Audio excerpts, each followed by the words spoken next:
नाजरीन आदाब, मैं सबिहा तबस्सुम और आप देख रहे हैं 95 उर्दू खबरनामा। सबसे पहले पेश हैं सुर्खियां।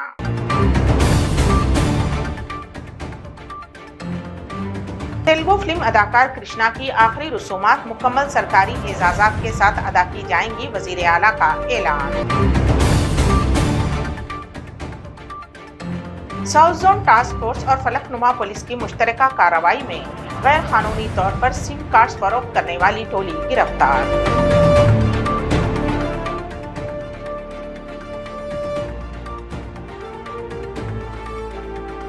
कुमरम भीम आसिफाबाद में शेर के हमले में किसान हलाक।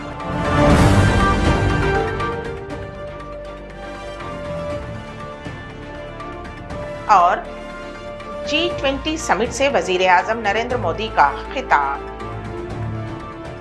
और अब खबरों की तफसील। रियासती वजीर आला के चंद्रशेखर राव ने टीआरएस पार्टी के इजलास में असम्बली इंतखाबात के बारे में वजाहत की। उन्होंने वाजे किया कि रियासत में कब्ल अज वक्त इंतखाबात नहीं होंगे, बल्कि असम्बली इंतखाबात शेड्यूल के मुताबिक ही होंगे। वजीर आला के चंद्रशेखर राव की सदारत में मुनक्किद शुदनी इस इजलास में असम्बली इंतखाबात की तैयारियों और सरकारी स्कीमों को अवाम तक पहुंचाने पर तबादले ख्याल किया गया।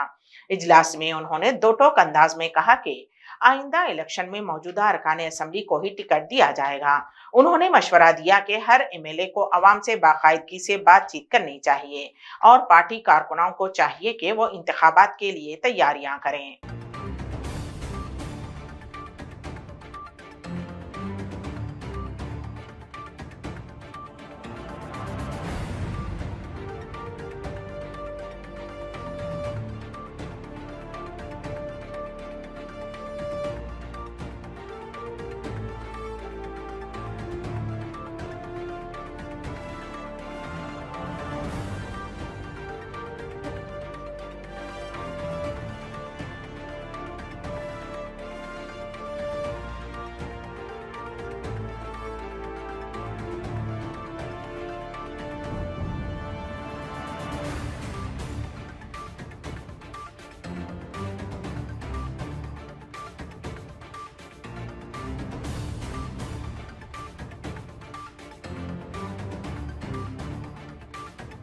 तेलुगु फिल्मों के नामवर अदाकार कृष्णा की मौत पर कई अहम शख्सियात ने अपने दुख का इजहार किया है। कृष्णा ने सिल्वर स्क्रीन पर अपनी शानदार अदाकारी से 70 स्कोप फिल्मों में इनकलाबी तब्दीलियों के साथ अनमिट नखूश छोड़े हैं। मुल्क के साबिक नायब सदर वेंकैया नायडू ने अवामी खिदमात के लिए सियासी मैदान में उतरने वाले कृष्णा के देहांत पर ताजियत का इजहार किया और कृष्णा का आखिरी दीदार किया। अफराद खानदान को पुरसा दिया। वेंकैया नायडू ने कृष्णा के देहांत से तेलुगु फिल्म इंडस्ट्री में जो खला पैदा हुआ है उसे पुर करना नामुमकिन है।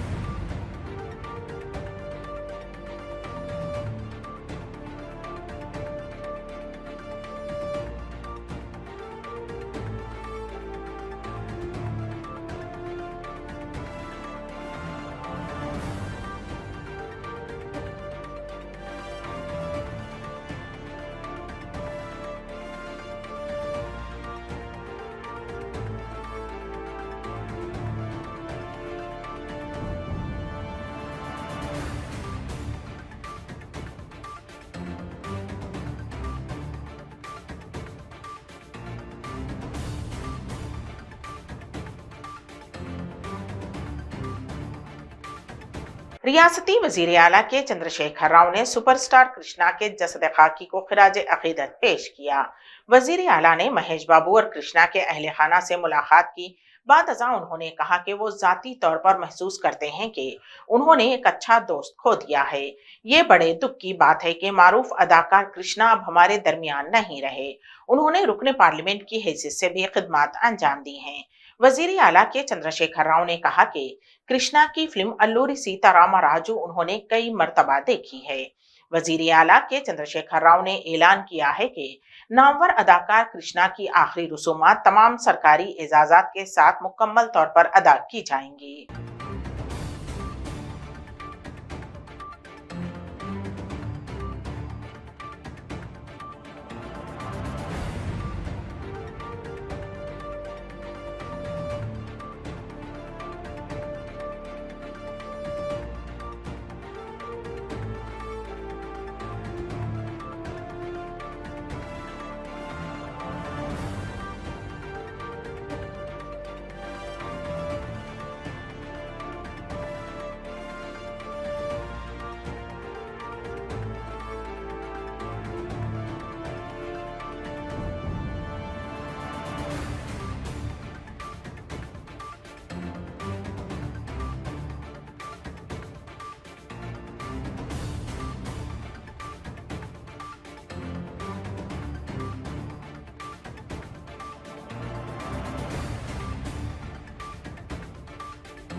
भारतीय जनता पार्टी की कौमी तर्जुमान डीके अरुणा ने कहा कि बीजेपी ने टीआरएस के खिलाफ जंग का ऐलान कर दिया है और हम टीआरएस के खिलाफ जंग के लिए तैयार हैं।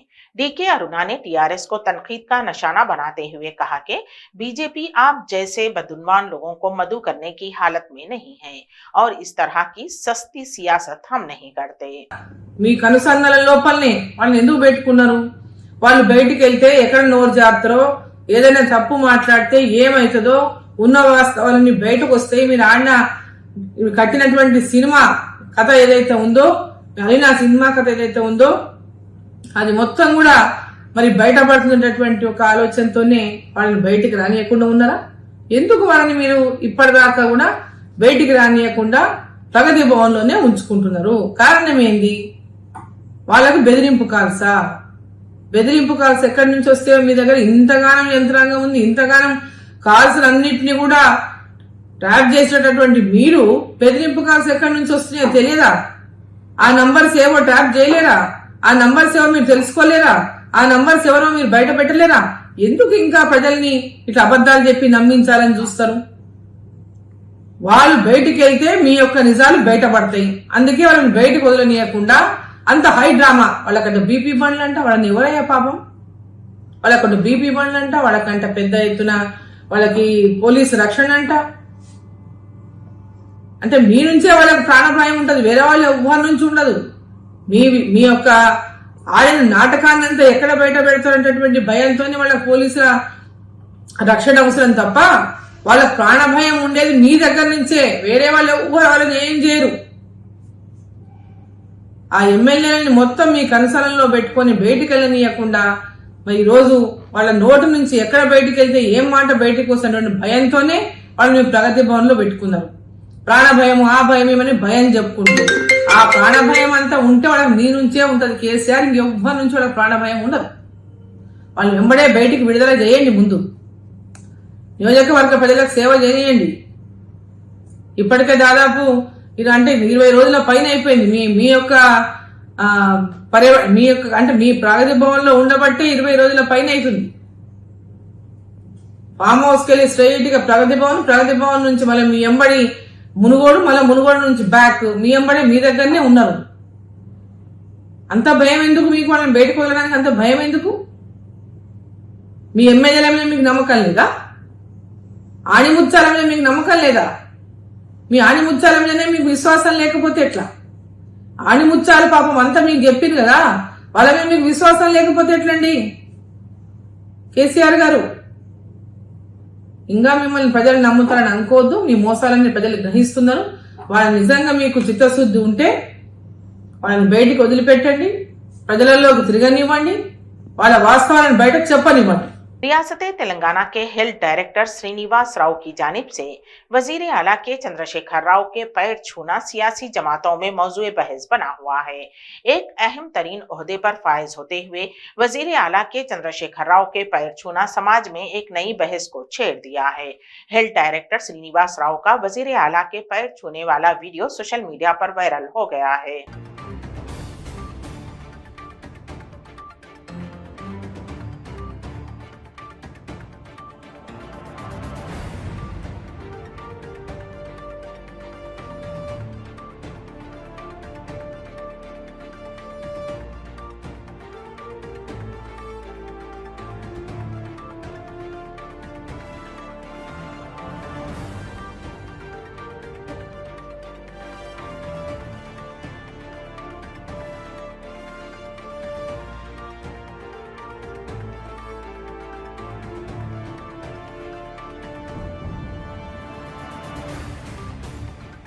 South zone task force team और फलकनुमा पुलिस ने मुश्तरका तौर पर कार्रवाई करते हुए एक टोली को गिरफ्तार किया, जो कि एक ही शख्स को गैर कानूनी तौर पर जितने चाहे उतने सिम कार्ड्स फरोख्त करते हुए कानून की खिलाफ वर्जी कर रहे थे। पुलिस के मुताबिक ये टोली अवाम की निजी मालूमात को हासिल करने के लिए सिम कार्ड्स फरोख्त कर रही थी।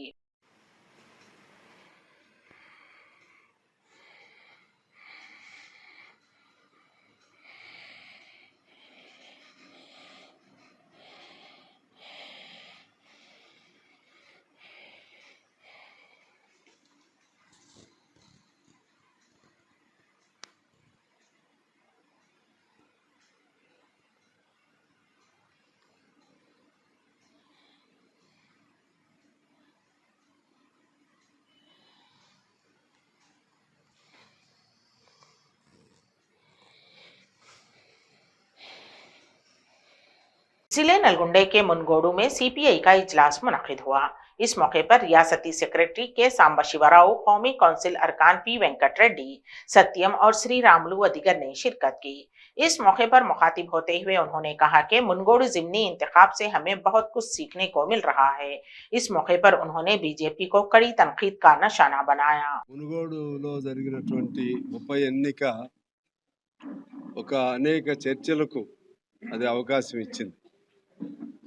ఒకటి, ఉప ఎన్నిక ఎందుకు జరిగింది, ఏ లక్ష్యంతో జరిగింది, అది స్పష్టంగా అర్థమైంది. ఏంటంటే బీజేపీ తనకున్నటువంటి దుష్ట ఆలోచనతో ఎమ్మెల్యేలని రాజీనామా చేయించడము, లేకపోతే ఎమ్మెల్యేలను కొనుగోలు చేయటము, తద్వారా ఆ భావజాలం కలిగిన వాళ్ళనే కాకుండా వేరువేరు భావజాలం కలిగిన వాళ్ళని కూడా కొనుగోలు చేయటమా, లేకపోతే పార్టీలు మార్పిటమా, లేకుంటే వాళ్ళకి ఏదైనా ప్రయోజనం సమకూర్చడమా, ఇటువంటి పద్ధతుల ద్వారా ఇవాళ ఆయా రాష్ట్రాల్లో బీజేపీ బలంగా లేని చోట అడుగు పెట్టాలనేటువంటి బీజేపీ కుట్రల ఫలితమే ఈ ఎన్నిక రావటం జరిగింది.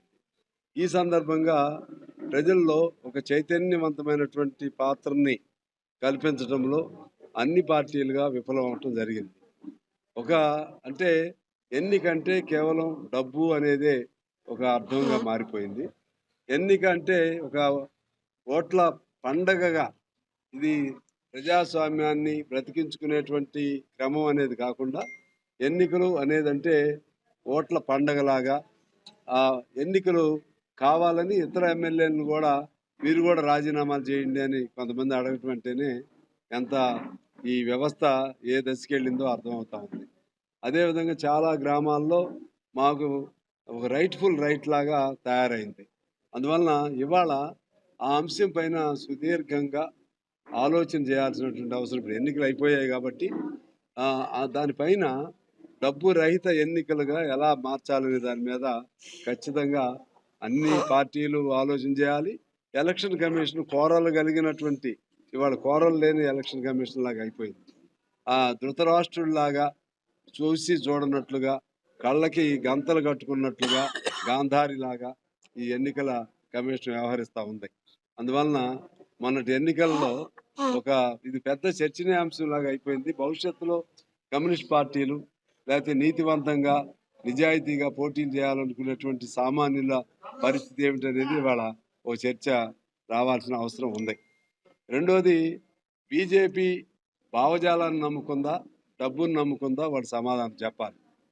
ఆర్ఎస్ఎస్ భావజాలం ప్రకారం బీజేపీ నడుస్తుందా, లేకపోతే డబ్బు పెద్ద పెద్ద కార్పొరేట్ సంస్థలని వాళ్ళని అదిరించి బెదిరించి మన ఈడీలు, సిబిఐని అటువంటి ఉపయోగించి వాళ్ళని లొంగ తీసుకుని ఆ పార్టీల్లో చేర్చుకోవటము, లేకపోతే नौ आगाज़शुदा गवर्नमेंट मेडिकल कॉलेजेस के इफ्तिताह के मौके पर टीआरएस की जानिब से मुनक्किद शुदनी बाइक रैली में हादसा पेश आया और 3 नौजवान शदीद जख्मी हो गए, जिनमें से एक की हालत तशवीशनाक बताई जा रही है। तफसीलात के मुताबिक मेडिकल कॉलेजेस के इफ्तिताह के मौके पर रैली निकाली गई और नौजवान आतिशबाजी करने लगे। इस दौरान चंद पटाखे ऑटो में जा गिरे। उसके बाद एकदम से धुआं छा गया। कुछ देर बाद देखा तो 3 नौजवान जख्मी हो गए थे। बाद अज़ां जख्मियों को बगैर इलाज हॉस्पिटल मुंतकिल कर दिया गया।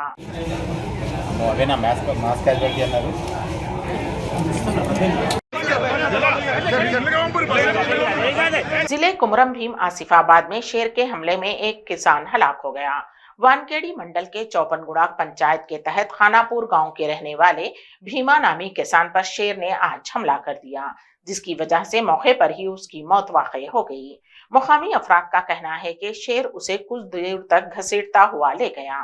आसपास के चरवाहों की चीखो पुकार पर शेर भीमा की नाश को छोड़कर फरार हो गया। महकमे जंगलात के हुक्काम ने मुकामी वाक़े का मुआयना किया। हुक्काम का ख्याल है कि ये शेर महाराष्ट्र से आने वाले शेर ने ही किसान पर हमला किया है।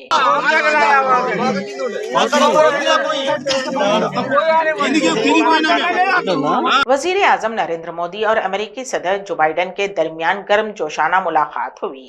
वाज़ेह रहे कि बाली इंडोनेशिया में जारी G20 समिट में दोनों की मुलाकात की तस्वीर को पीएमओ ने ट्विटर पर शेयर किया है। वजीर आजम नरेंद्र मोदी ने अपने खिताब में कहा कि हिंदुस्तान की सलाहियत, हिंदुस्तान की टेक्नोलॉजी, हिंदुस्तान का इनोवेशन और हिंदुस्तान की इंडस्ट्रीज ने आज दुनिया में अपनी शिनाख्त बनाई है।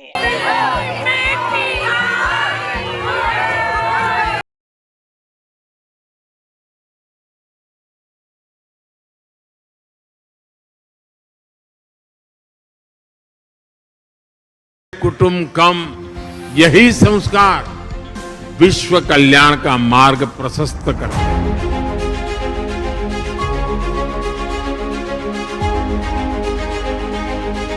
भारत बदला है।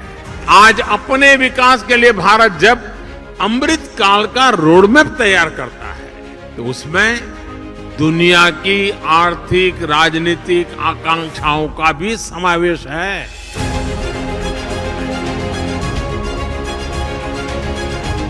जब विरासत साझा होती है, जब मानवता के प्रति आस्था समान होती है, तो प्रगति के लिए भी समान रास्ते बनते जाते हैं।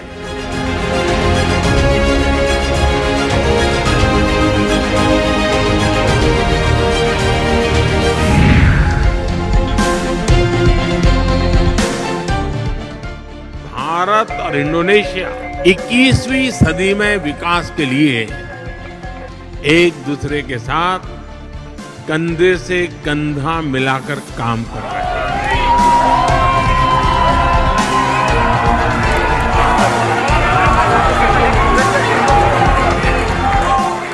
आज भारत बड़े लक्ष्य तय कर रहा है। संकल्प से सिद्धि का यही मंत्र आज 21वीं सदी के नए भारत की प्रेरणा बना हुआ है।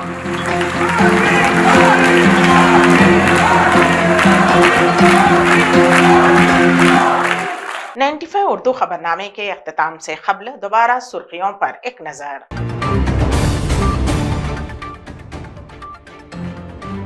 तेलुगु फिल्म अदाकार कृष्णा की आखिरी रसूमात मुकम्मल सरकारी एजाजात के साथ अदा की जाएंगी, वजीर आला का ऐलान। साउथ जोन टास्क फोर्स और फलकनुमा पुलिस की मुश्तरका कार्रवाई में गैर कानूनी तौर पर सिम कार्ड्स फरोख्त करने वाली टोली गिरफ्तार।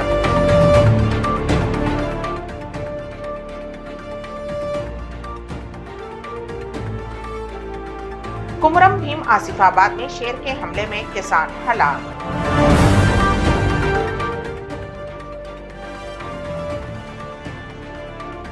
और G20 समिट से वजीर आजम नरेंद्र मोदी का खिताब।